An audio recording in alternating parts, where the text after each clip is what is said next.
started. Before we do get started, of course, thanks everyone for making it out. My name is Carlo. I work with, I'm a PhD student here in the Department of Sociology, and I'm affiliated with the CSRC, which is I'll just give you a quick intro how the CSRC started actually. CSRC stands for Critical Social Research Collaborative, and it initially emerged from a reading group last year that started out reading Marx's Capital, and then we got into planning a conference and working together. It initially started off as about 5, 6 students from different departments, and it quickly branched out to include today over 70 students. Of course, all 70 are not here, but everyone's able to contribute as much or as little as they can. But the CSRC is involved in a couple other initiatives as well, including our monthly workshops, which we just started this year. Our reading group again, planning another conference, and this year what we tried to add as well is some dissemination. So in terms of podcasts and MP3 casts, which we try to disseminate through our listservs and through other media, which can be picked up as well. Thank you to our presenters for making it here again today. The chair will be discussing that before we get started. Some of the questions we're going to be tackling today, of course, the title is The Roots of the Economic Crisis, Critical Perspectives. And some of the questions we'll try to be addressing is how various perspectives and analytical interpretations understood the roots of the current economic crisis. Is there something fundamentally unsound about the current political economic structure? Is the current crisis to be located within a set of recently established policies, or better understood over the long-term historical development of capitalism? How have the policy prescriptions and ideological rationales shifted over the years?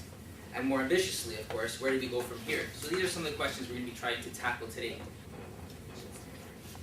Okay, so we're very pleased to welcome our first speaker, Mr. Andrew Jackson. Andrew is the Chief Economist and National Director of Social and Economic Policy with the Canadian Labour Congress, where he has worked for the past 20 years. He is also a research professor in the Institute of Political Economy here at Carleton, a research associate with the Canadian Centre for Policy Alternatives, and a fellow with the School of Policy Study at Queen's. Andrew is very active in the social policy community. For example, he has volunteered his time to serve on the boards of the Social Planning Council of Ottawa-Carleton and the Canadian Council on Social Development. In 1999, he served on the Ottawa-Carleton Regional Chair's Task Force on Employment. He also contributes to the Progressive Economic Forum, an online source of commentary on Canadian economic policy issues.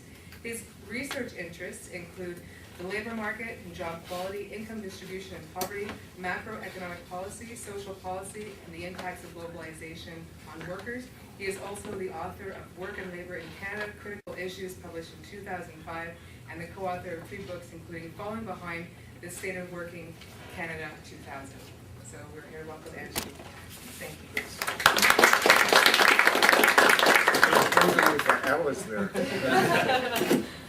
So I found the questions that were posed here kind of challenging. I probably over-prepared in terms of notes. So I guess I'm just going to try and sort of lay out how I understand the roots of the crisis, mainly from a sort of economic perspective.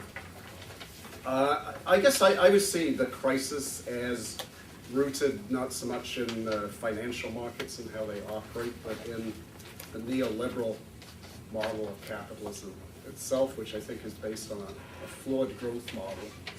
I think getting out of this crisis will involve a transition to a new growth model, or perhaps more ambitiously, a new economic model. That's the point we can come back and debate, I guess. I think it's true that capitalism is always crisis-prone as a system. That doesn't, I don't think, mean it's doomed to disappear, but it is a crisis-prone system. When the system is working and expanding, growth is investment-led. That higher investment feeds through into higher productivity or output per worker. That, in turn, fuels higher profits, which fuel a new investment cycle, but only if demand in the economy rises in line with that. So there's a crucial linkage, I think, between income growth and the economy, resulting from higher productivity, resulting in growth of consumption in the economy as well, and which critically depends on the level of wages. And I briefly identify 3 sort of roots of possible crisis which occur within capitalism as a system.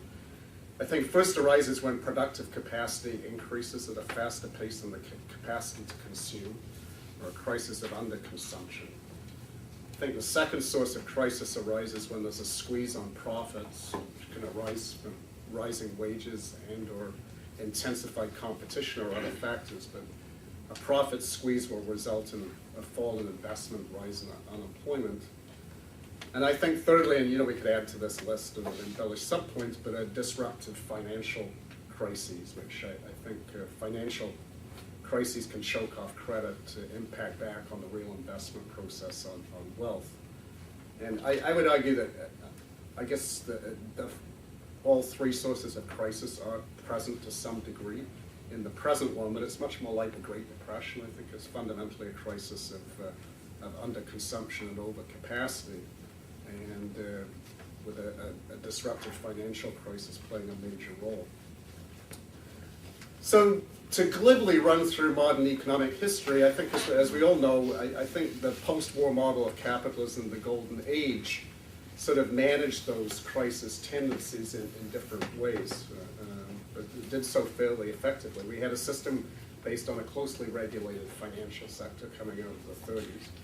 We had a system of managed competition, I think both nationally, the John Kenneth Galbraith world of oligopoly, but also international competition sort of held in check.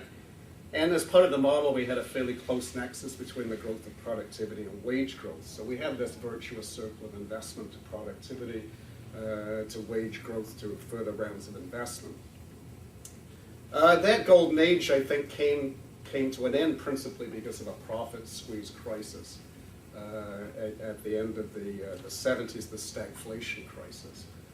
At that point, I think the response from the left was principally one about the need to socialize the investment function within capitalism to keep the system stable, which I think is what Ben was about in the UK, the Meitner plan. In Sweden, it was basically a deal that in return for some discipline on wages, the left advocated much greater control and regulation of the investment process.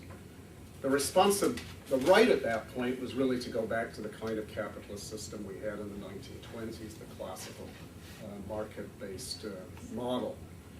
And we had a series of key policy changes, which I think intensified through the 80s into the 90s, really, when we reached completion at the end of the 90s. So wholesale deregulation of labor markets, the attack on collective bargaining, role of unions, minimum wages, etc., to reduce the capacity for wage growth, undermining income security programs. I think a major turn in macroeconomic policy away from full employment as an objective toward low and stable inflation as the only objective, and the aim being to, on the basis of very flexible labor markets, disciplined labor, to have low inflation.